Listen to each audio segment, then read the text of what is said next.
दिलवा टूट जाई, राजा जी के दिलवा टूट जाई, तोहरा पिया जी के दिलवा टूट जाई, राजा जी के दिलवा टूट जाई।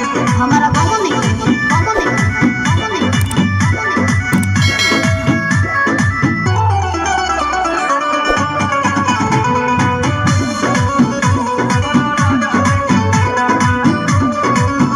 खिसियालू कहे रिसियालू कहे गरम आलू तो फेंक देलू आलू कहे चालू तो बोला ला चालू कहे हमसे भाई मटे भाग धोखा, यही आलू के मिस देह चोखा जाई।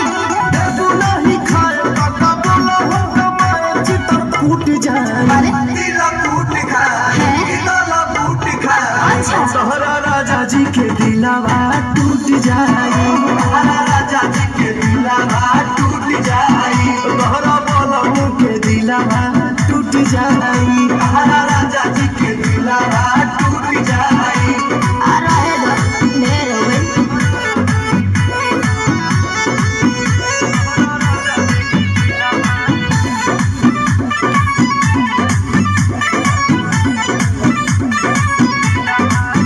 जानी छोड़ा भवन कर कहबू जवन रहे सेवा में असुप्रिय सुपवन कोई है भौजी के झूठ बरता झूठे बात तुम्हारे लपाले, कोमना के तोले के मालिस बुझत नहीं। मान जाने अब धनी तोहरे पसंद धन लूट जाए।